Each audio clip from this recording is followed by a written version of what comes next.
안녕하세요. 오늘 9월 21일 수요 예배 시간입니다. 함께 주의 은혜를 나누는 시간 되길 주시기를 원합니다.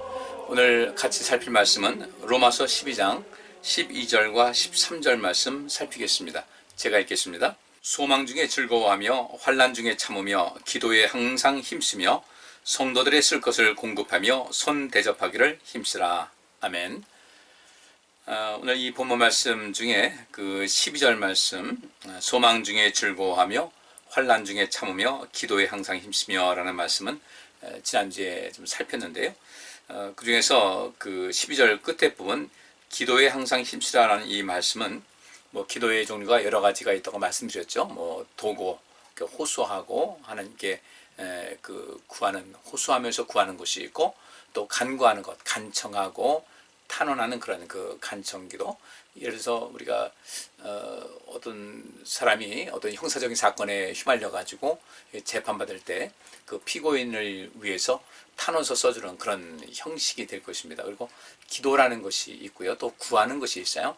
그러니까 우리는 그냥 다 같이 기도한다고 하고, 물론 뭐 간구한다, 또 구한다, 기도한다 이렇게 말은 하지만 대체적으로 이제 기도한다는 그런 것을 하나로 이렇게 몰아서 이해하는 경우가 많이 있거든요. 근데 분명히 그 성경 원어를 보면은 좀 그 모두가 좀 다른데, 그 중에서 이제 다른 것 중에 그 두 가지가 특별하게 주로 많이 쓰인 것이 이제 기도한다는 것하고 구한다는 것이 가장 많이 쓰여졌습니다. 그리고 신약 성경에서는 그 기도한다라는 것에 가장 또 많은 빈도가 있는 것은 그 구한다라는 그런 것보다는 기도한다, 곧 프로슈코마이라는 그 단어가 가장 많이 쓰여졌고요. 그 다음에 구한다라는 그런 개념에서, 그것도 물론 이제 기도한다는 그런 것으로 번역되기도 했지만은, 구한다는 그런 개념, 이 두 가지가 가장 많이 쓰여졌는데, 그 중에서 제일 많이 쓰인 것이 프로슈코마이, 기도하다라는 그런 뜻입니다. 그런데 여기 있는 말씀에 12절에 기도에 항상 힘쓰며라는 그것은 그 프로슈코마이, 그러니까 신약 성경에서 가장 많이 쓰였던 그 단어입니다. 물론 여기서 기도라는 것은 프로슈케, 그리고 이것을 동사로 하면 이제 프로슈코마이가 되는데, 이 기도는 그 우리가 하나님께 영광 돌리고 또 누군가 다른 사람의 유익을 주게 한 그런 삶, 이것을 위해서 말하고 있습니다. 이게 또 이렇게 압축해서 말한다면, 이제 예수님께서 너희는 이렇게 기도하라고 하시면서 주기도문을 우리에게 말씀해 주셨는데, 그 주기도문의 그 내용이 그 성경에서 주로 나오는 것은 기도하라고 할 때 바로 그 내용이 되는 거예요. 그래서 여기서 이제 기도에 항상 힘쓴다는 것은 힘써 기도하라 이런 얘기겠죠. 기도에 항상 힘쓰며라는 것은 바꿔 말하면 힘써서 기도하라는 그런 것인데, 이 기도가 바로 그 하나님께 예배한다는 그런 뜻이 담겨 있고요. 프로슈코마입니다. 하나님께 예배한다, 하나님을 찬양한다, 또 기도한다라는 그런 개념이 됩니다. 그런데 근본적으로 이것은 그 예배한다는 그런 뜻이 이제 기초를 삼고 있기 때문에, 여기서 말하는 기도는 오직 하나님께 영광을 돌리고 또 하나님께서 기뻐하시는 그런 모든 그 대화의 내용, 하나님께 말씀드리고 또 그 속에서 우리가 주님의 말씀을 듣는 이런 그 대화가 여기서 이루어진다고 할 수가 있어요. 그리고 보면 너희는 먼저 하나님 나라와 하나님의 의를 구하라는 것은 예수님께서 너희는 이렇게 기도하라는 그런 내용과 일치하게 돼요. 그래서 이 기도한다는 것은 우리가 그 정적인, 그리고 앉아서 또는 뭐 걸으면서 할 수 있고 뭐 할 수가 있겠죠. 근데 그 기도한다는 것은 주로 정적인 거예요. 어떤 것을 크게 활동하거나 그런 것은 아니죠. 또 손으로 어떤 일을 한다거나 또 어떤 것을 그 활동 속에 있는 그런 것이 아니라, 기도한다는 것은 주로 이제 우리 마음으로 하나님께 기도할 수 있고 또 입으로 기도할 수 있는데, 거기에 주로 그것에만 집중하는 그런 것을 하는 것이란 말이죠.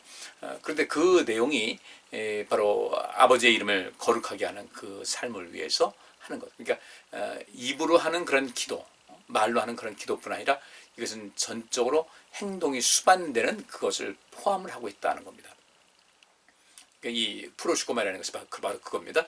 예배하다, 기도하다라는 것이니까, 예배한다는 그 자체, 그것이 뭐겠어요? 너희 몸을 하나님께서 기뻐하시는 거룩한 산 제물로 드리라는 그 이야기가 바로 그런 것이죠.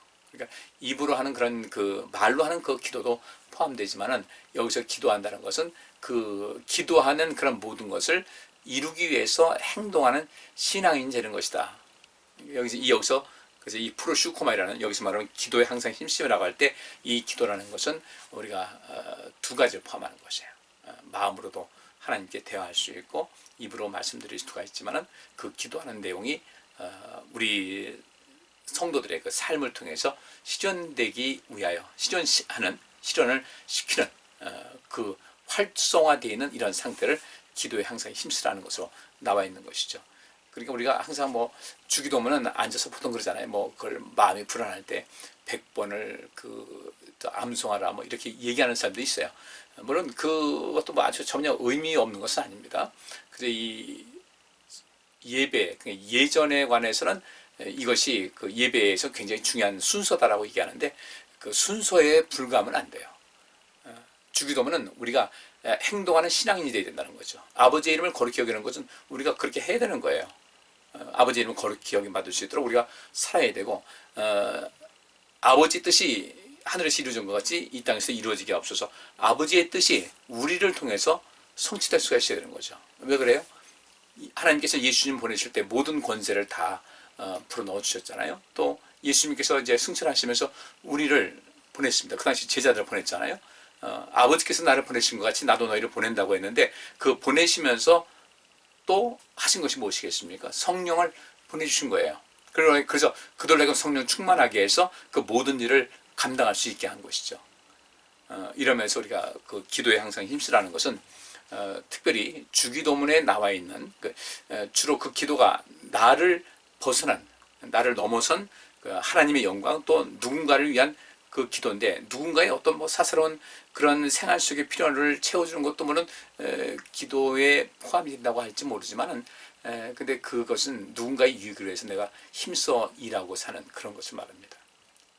누군가를 위해서 성령이 내게 임하신 것은 예수님께서 하신 말씀대로요. 주의 성령이 내게 임하셨으니 이는 가난한 자들에게 복음을 전하게 하시려고 내게 기름 부으셨다. 기도에 항상 힘쓰라는 것은 바로 그렇게 어떤 생명을 위해서 누군가에게 생명과 생명력을 주고 또 하나님께 영광 돌리기 위한 어떤 행동이 수반된 삶의 양식이다. 또 우리의 그 하나님과의 그 대화다. 이 전체를 포함하고 있는데 기도에 항상 힘쓰며라고 하면서 이제 뒤에 이어지는 13절 말씀이 성도들의 쓸 것을 공급하며 손 대접하기를 힘쓰라 이렇게 말씀하고 있습니다. 물론 성경 원어에 보면은 12절과 13절은 각각 독립된 문장이에요. 여기서는 12절과 13절을 이렇게 연결해서 둘을 이제 한 문장으로 기록을 하고 있지만 성경 본문에 보면 12절이 한 문장으로 끝나고 그 다음에 13절도 한 문장으로 끝나는데 그 12장에서 끝부분에 기도에 항상 힘쓰시오, 항상 기도하십시오 이 얘기인데 그러면서 이제 그 다음에 무엇이 되겠습니까? 성도들의 쓸 것을 공급하며 손 대접하기를 힘쓰시기 바랍니다. 바울이 이야기하는 것이죠. 이것을 그 현대어 성경에서는 이렇게 번역을 하고 있어요. 성도들의 쓸 것을 공급하며 손 대접하기를 힘들다. 이걸 이렇게 번역합니다. 하나님의 자녀들이 곤궁에 빠져 있을 때 그들을 도와주는 사람이 되십시오. 나그네를 후히 대접하고 만일 그들이 잘 곳이 없거든 집안에 재우십시오 라고 이야기를 합니다. 그래서 여기 저는 요 말씀을 13절 말씀을 이제 주로 오늘 이 시간 살피면서 성경 다른 곳에 인용되어 있는 또 다른 곳에 이렇게 보충되어 있고 서로 상호 보완되는 그 성경 구절을 좀 찾아가면서 함께 은혜를 나누도록 하겠습니다. 여기 보니까 성도들의 쓸 것을 공급하라 할 때 쓸 것이라는 것은 그들이 요구하는 것, 그들이 요청하는 것, 또 그들에게서 결핍된 것입니다. 성도들의 쓸 것을 공급하라는 것은 그들이 뭔가 부족함이 있는 사람들이 나 또는 우리에게 또는 교회에게 부족함이 있다고 도움을 청하는 그런 경우가 있어요. 요청하는 경우가 있습니다. 요청하는 경우가 있어요. 그 요청하는 경우가 있을 때 그들을 돕는 거예요. 다니엘 기도회라고 뭐 해마다 하지 않습니까?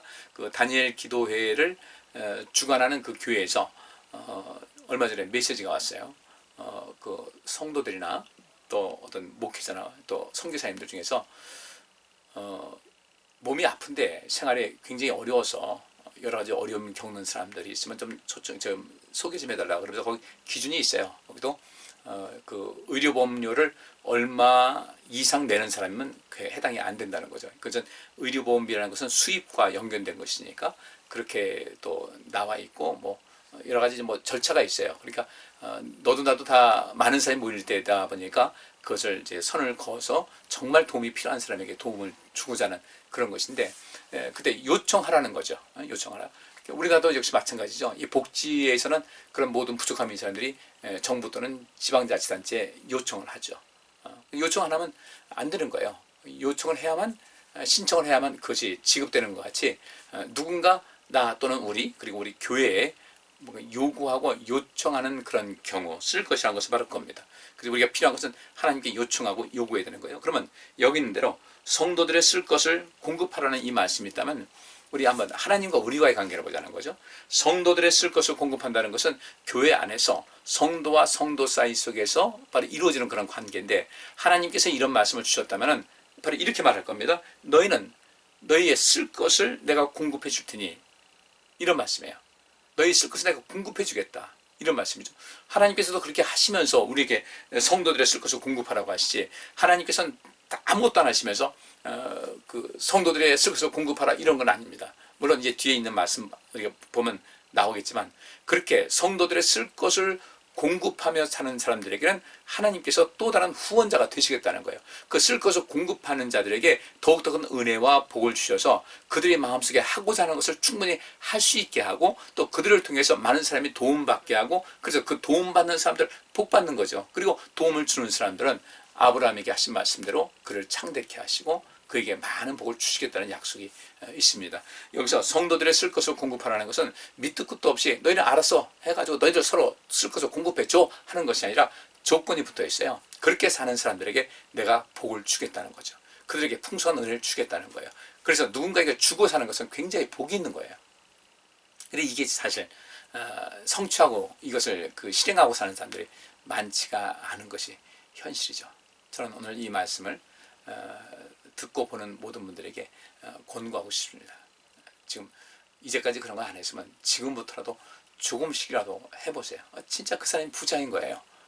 그냥 다 가둬놓고 있으면요, 주님께로부터 나중에 또 책망받을 일이에요. 난 가진 것이 없습니다 하지 말고 그냥 내게 있는 것 중에서도 나눠 먹을 수 있는 거, 나눠 쓸 수 있는 거, 그런 거 있잖아요. 근데 나는 가진 것이 없어요 라면 평생 우리가 가난하게 살 필요는 없잖아요.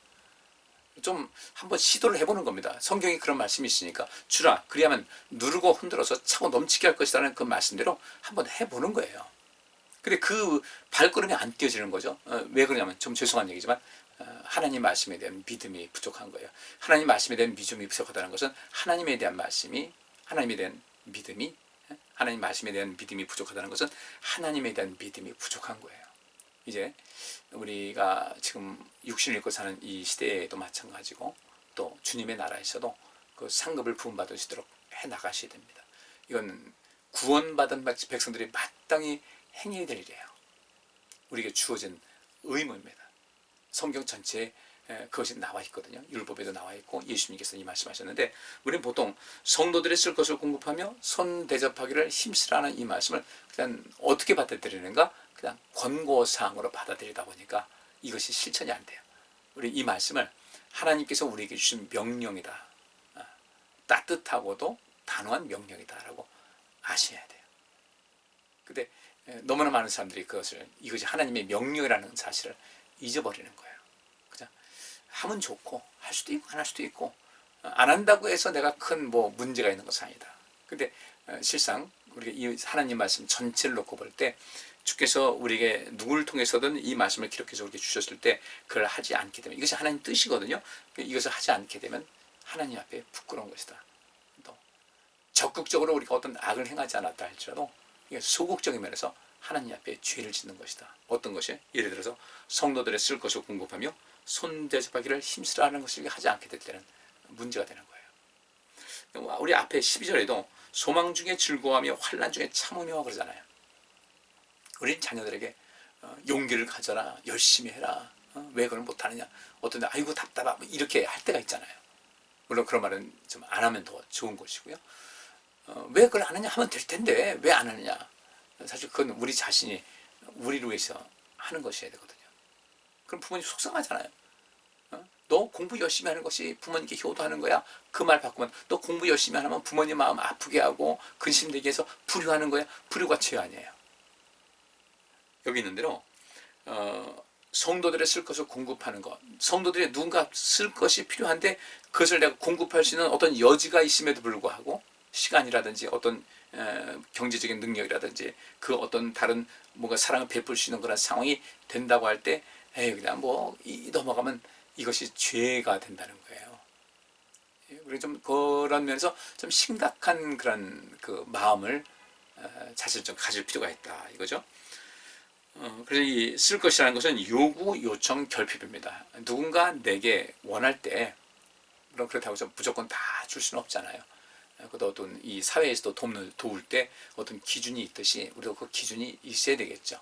있고 이것이 돕는 것이 이 사람을 정말 살게 하는 것인지 아니면 더 망가지게 하는 것인지 근데 그런 것을 판단을 잘 내려야지. 주기 싫으면 이건 도와줘봐야 소용이 없다라는 말로 생각으로 먼저 선입견이 잡히게 되면 우리가 판단 오류 또는 판단 오류보다는 어떤 그 의도적인 그렇게 어떤 명물을 만드는 것에 불과하니까 아주 정말 이 하나님의 의를 구하라는 그 말씀대로 공정하셔야 돼요. 주께서는 이 모든 상황 속에서 어떤 것을 원하실까를 생각을 해야 되는데 요구할 때, 요청할 때 또는 누군가의 결핍을 봤을 때 우리가 베풀고 사는 것이 중요하다는 겁니다. 시편 41편 1절에 보면 이런 말씀이 있어요. 빈약한 자를 권고하는 자가 복이 있으며 재앙의 날에 여호와께서 저를 건지시리로다. 참 대단히 중요한 이야기예요. 빈약한 자를 권고한다. 이 권고한다는 것은 이해하다, 또 신중하게 행동하다, 노련하다, 재치 있게 안내한다는 뜻이에요. 그래서 빈약하다는 것은 매달려 있어요. 매달려가지고 막 그만 떨어질 것 같아. 정말 힘들고 그러죠. 그럼 어떤 사람이 뭐 화재가 발생해가지고 베란다에 밖에 매달렸어요. 근데 우리 그 옛날 학교 다닐 때 오래 매달리기 한 거 있었잖아요. 중력은 계속 딸리지, 잡아당기지. 이게 얼마나 매달렸겠어요. 그럼 막 밑에서 밑에 만약에 소방차가 와가지고 매트를 깔고 그 매트를 까는데 깔아놓고 공기를 주입하고 할 때 그때까지 기다리라고. 근데 그때 딱 놓치면 어떻게 되겠어요? 준비가 안 돼서 놓치면 생명을 잃거나 아니면 아주 심각한 부상을 입을 수가 있잖아요. 그러니까 여기서 이 빈약하다는 것은 어떤 눈에 보이게 매달리는 것은 아니라 할지라도 삶이 아주 고단하고 힘들게 자라서 위태한 이런 모습. 그것은 어떤 육체적인 뭐 건강도 그렇고 또 심리적인 것도 그렇고 또 생활 속의 어떤 경제적인 어려움이라든지 이런 여러 가지가 다 복합적으로 작용하는 것인데 그렇게 빈약한 자를 권고한다는 것은 매달려 있는 듯한 그런 사람, 또 허약한 사람, 갸냘픈 사람, 그리고 가난한 사람들 이런 사람을 권고하는 자가 복이 있다는 겁니다. 이 권고한다는 것이 뭐겠어요? 지금 말씀드린 대로 이해하고 신중하게 행동하는 거예요. 아유, 저는 저렇게 살아도 저 뭐 아니야, 아유 뭐 도와줄 필요도 없어 이렇게 하지 말고 그들이 왜 그렇게 매달려 있는 듯한 뭐더 허약한 가냘픈 이런 삶을 살아갈 수밖에 없었을까? 우리는 좀 그것을 이해하자는 거예요. 최소한 언제까지 기준이 있어요. 교회에 누군가 어떤 사람이 교회 문제를 일으킨다고 할 때 처음에는 1대1로 가서 이야기를 하고 그걸 안 들으면 두세적인 같이 가서 얘기하고 그래도 안 되면 교회 이름으로 가서 얘기하고 그래도 안 들으면 이방인같이 취급하라는 말대로 우리는 그들에게 몇 단계의 그 단계를 거쳐서 이해하고 신중하게 행동하고 또 노련한 이런 모습을 가질 수 있어야 돼요. 그래도 안 되면 어쩔 수 없는 거죠. 근데 아예 시도도 하지 않았어요. 1차 시도도 안 하고 2차 시도도 안 하고 3차 시도도 안 했어요. 그들을 그 교회 안에서 뭔가 그 악영향을 끼치고 죄를 짓는 사람이 있다고 할 때 첫째는 1대1, 그 다음에 두세 사람 증인, 세 번째로 그것도 안 되면 교회 이름으로 1차, 2차, 3차에 그 어떤 수고를 해도 그 다음에 안 되면 이방인같이 취급하라는 말대로 그렇게 그 정도의 수고는 있어야 할 텐데 우리는 뭐 기껏해 1차 한 번 하고서 말고 또 한번 시도도 하지 않고 이러면 안 되죠. 우리는 너무 쉽게 판단하는 경우가 있어요. 그리고 막상 어떤 어려운 일 당할 때 내가 어려운 일 당하면 굉장히 당황하고 힘든 그런 상황이 될 수 있는데 남이 이런 일을 당하게 되면 그냥 안 됐다라는 이런 말만 하지 실제로 그들을 도우려고 하는 그런 것은 보이지 않거든요. 근데 막상 내가 그런 일을 당하게 되면 굉장히 당황스럽고 누군가 도움이 필요하고 누가 함께 해주는 사람이 있었으면 좋겠다 하는데 그래서 우리가 많이 심자는 거예요. 내가 아직 힘 있을 때 어두운 밤 되기 전에 힘써 일어나 하는 거예요. 어두운 밤 쉬될 테니까 우리가 정신 차리고 있고, 또 내가 힘이 있을 때 누군가 도와주고 많이 심다 보면 하나님께서 우리를 또 채워주시고 도와주실 것이라는 것이죠. 이걸 우리가 좀 생각을 하셔야 돼요. 이 빈약한 자를 권고하는 것, 그 성도들의 쓸 것을 공급하는 것과 같습니다. 근데 이렇게 그 빈약한 자를 이해를 하고 또 저들 어떻게 도울 것인가에 대해서 신중하게 행동을 하셔야 돼요. 원칙 없이 무조건 돕는다는 것도 안 되는 것이고, 너 아이 뭐 필요 없어, 뭐하러 도와줘, 이렇게 하는 것도 안 되는 것이고, 신중하게 행동해서 노련하게, 그다음에 재치 있게 안내한다는 것은 무엇이겠어요? 그 사람에게, 도움이 필요한 사람에게, 뭔가 결핍이 필요한 사람에게 이렇게 뭔가 베풀고 도왔을 때 최고의 어떤 효과를 얻을 수 있는 그런 방법으로 도와야 된다는 거죠. 너무 빠르게 안 되고, 너무 늦게 해도 안 되고, 너무 많이 해도 안 되고, 너무 적게 해도 안 되고, 그 사람이 그 도움을 통해서 뭔가 삶에 큰 활력을 얻을 수 있을 만큼의 그 모습, 그래서 신중하게 행동하고 재치 있게 지혜롭게 안내한다는 것이 여기 권고한다는 뜻이 됩니다. 그런데 문제는요, 뭐겠어요? 여기서 우리가 관심 있게 볼 것은 빈약한 자를 권고하는 자가 복이 있다는 겁니다. 성경에서 복이 있다고 할 때는 항상 그것은 최상의 복이에요. 근데 문제는 그것을 하지 않았을 때 어떤 일이 생기는가? 재앙의 날에 여호와께서 저를 건지시리로다. 바꿔 말하면요, 빈약한 자를 권고하는 자에게 복이 있는데 빈약한 자를 권고하지 않게 되면 재앙의 날에 하나님께로부터 보호를 받을 수가 없다는 겁니다. 여러분들이 선을 행하고 또 성도들의 쓸 것을 공급하고 손 대접하기를 즐겨하는 이런 삶을 살게 되면 그 자체가 복이 되어서 재앙의 날에, 우리 사람은 다 위기를 만날 때 있어요. 그 재앙의 날이 만날 때가 있는데, 재앙의 날에 여호와께서 너를 건지시리로다. 여러분 자신을 위해서, 여러분의 삶의 보호를 받기 위해서라도 힘써 이런 삶에 그 관심을 기울이시기를 부탁드리겠습니다. 고린도후서 9장 5절부터 그 12절까지 보면 이런 말씀이 있습니다. 제가 읽을게요. 이러므로 내가 이 형제들로 먼저 너희에게 가서 너희의 전에 약속한 연보를 미리 준비케 하도록 권면하는 것이 필요한 줄 생각하였노니, 이렇게 준비하여야 참 연보답고 억지가 아니니라. 이것이 곧 적게 심는 자는 적게 거두고 많이 심는 자는 많이 거둔다는 말이로다.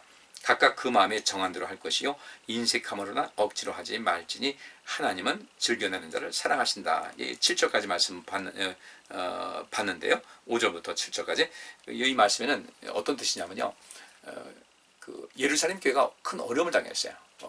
그 자연재해로 인해서 어려움을 당했어요. 흉년이 들어가지고 그때 교회를 돕기 위해서 이제 제일 먼저 그 돕자고 말을 낸 사람들이 고린도 교회였는데, 근데 시작은 이들이 먼저 했는데 열매가 없었어요. 흐지부지 된 겁니다. 근데 이제 그 뒤에 보면 이제 마게도냐 교회 성도들이 그들 이 모든 것을 넉넉하게 하고, 근데 그걸 안 하니까 바울이 여기서 이제 여러분이 먼저 시작한 것 아니겠습니까? 이 일을 잘, 끝을 마무리를 잘해서 여러분들이 그렇게 하자고 해서 다른 그 지역에 있는 교회들은 열심히 해서 그들 힘에 지나도록 그 모든 것을 다 감당해서 하나님의 큰 위로가 임했고 하나님의 놀라운 역사가 있었는데, 여러분들은 시작을 해놓고 이것을 그냥 중단해 버렸으니까 이러면 안 된다는 거죠. 그런 의미에서 이 이야기를 하는 거예요. 그러니까 그 정한 대로 여러분들 그 예루살렘 교회를 돕자고 해서 마음에 정한 것이 있으면 그 마음에 정한 대로 하자는 거예요. 적게 심는 자는 적게 거두고 많이 심는 자는 많이 거둔다 그랬으니까, 적다, 적게 심었다, 많이 심었다라는 것은 양이 아닙니다. 양이 아니에요.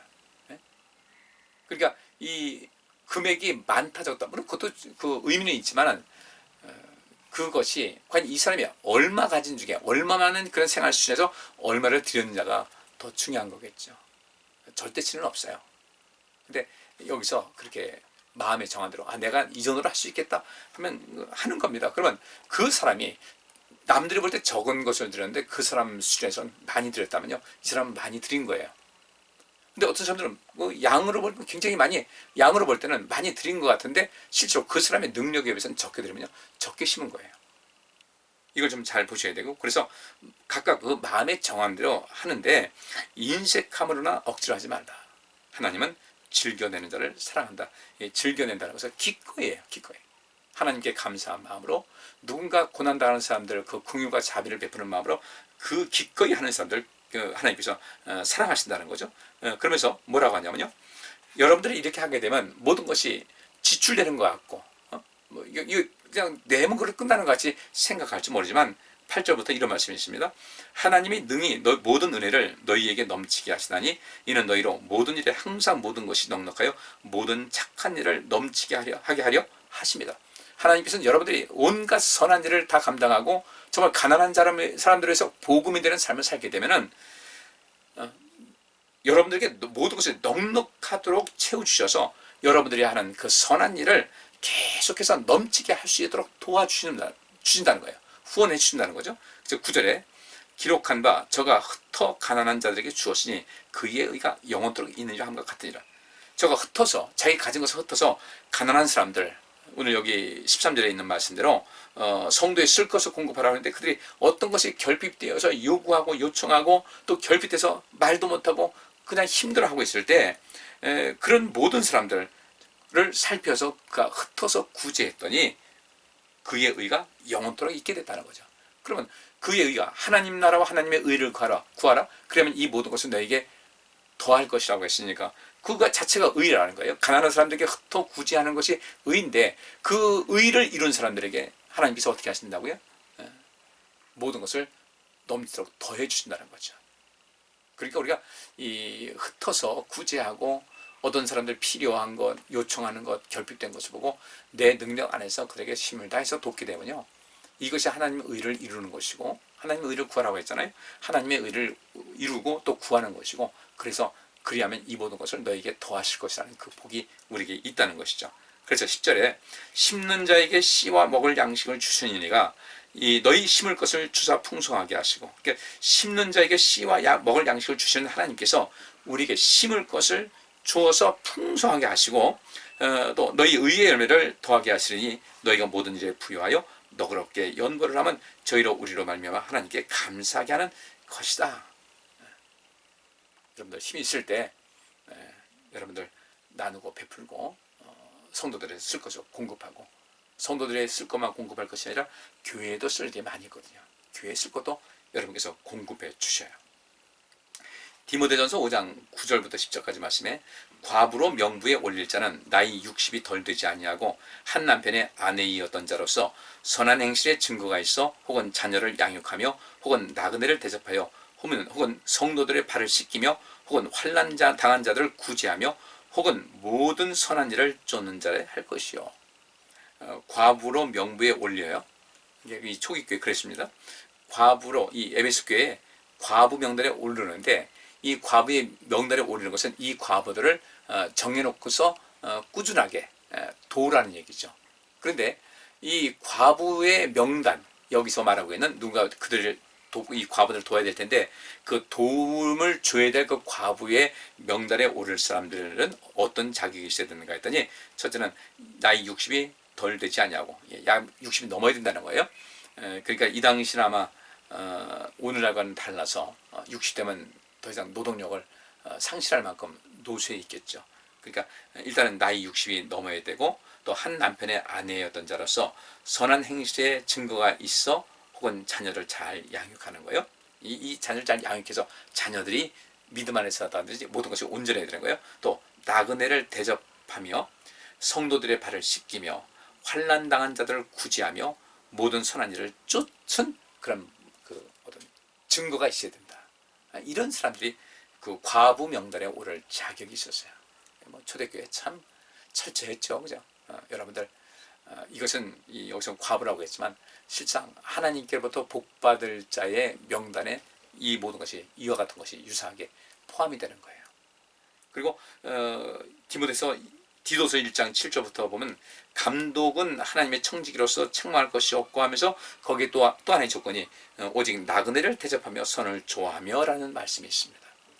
교회 리더들을 특별히 우리 이제 항존 직분자들인데 그 리더들은 나그네 대접하고 선을 좋아하고 또 성도들의 발을 씻겨주고 그 씻긴다는 것은 뭐겠습니까? 누군가 위로하는 거죠. 환난 당하는 자들을 구제하고 모든 선한 일을 쫓는 것이 이 우리 항존 직분자들 목회자부터 시작해서 권사님 또 장로님 안수집사님들이 해야 될 마땅한 의무입니다. 이거 안 하면 죄인 거예요. 안 하면 죄예요. 절대 이것을 권고사항으로 보시면 안 돼요. 그러라고 지금은 주시고 세운 것이기 때문에 여러분께서 그것을 온전하게 감당하시기를 부탁을 드리겠습니다. 시간이 좀 많이 지나서 제가 하나만 더 보고 말씀 마치겠습니다. 히브리서 13장 14절부터 16절에 이런 말씀이 있어요. 우리가 여기는 영구한 도성이 없고 오직 장차 올 것을 찾나니 이러므로 우리가 예수로 말미암아 항상 찬미의 제사를 하나님께 드리자. 이는 그 이름을 증거하는 입술의 열매니라.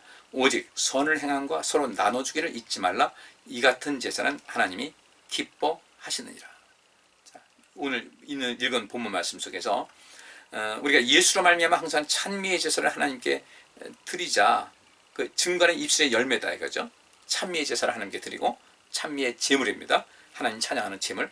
그리고 16절에 오직 선을 행함과 서로 나눠주기를 잊지 말라. 선을 행하는 것과 서로 나눠주기를 잊지 말라는 것은 잊으면 큰일 난다는 거예요. 그리고 이 같은 제사는 하나님이 기뻐하신다.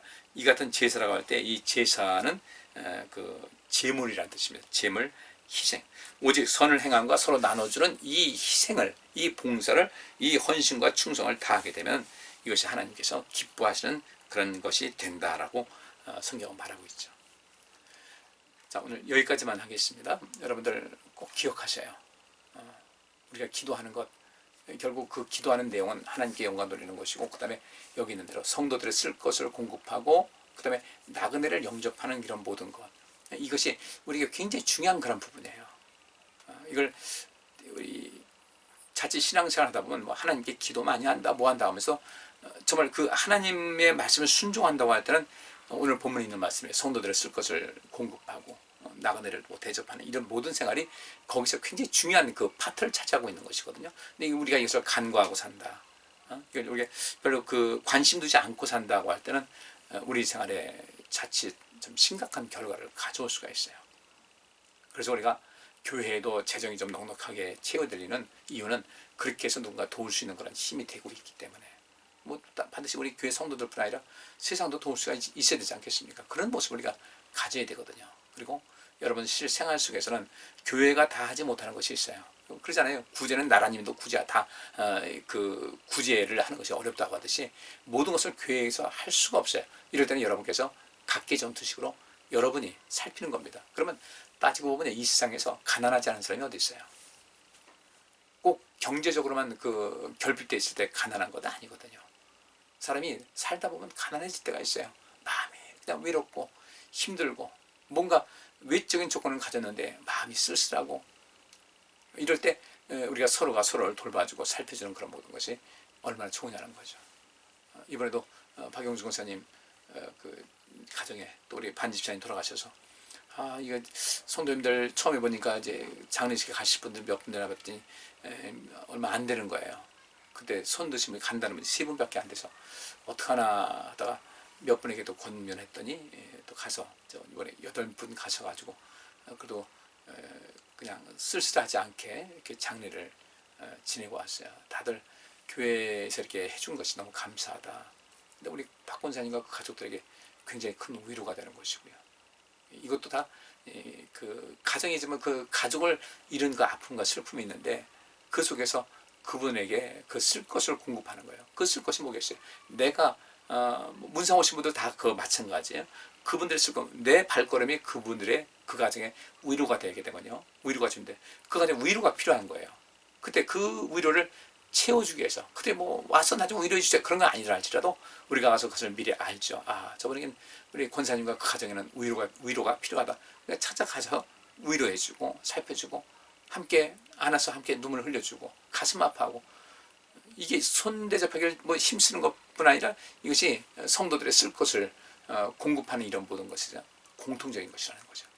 그리고 이것은 우리의 의무다. 우리의 권리자 의무인 것이고, 권리와 의무가 이 그 수레 양 두 수레바퀴 같이 된 것인데, 그 수레바퀴가 달린 수레가 쭉 가서 마지막에 어디 도달하는가?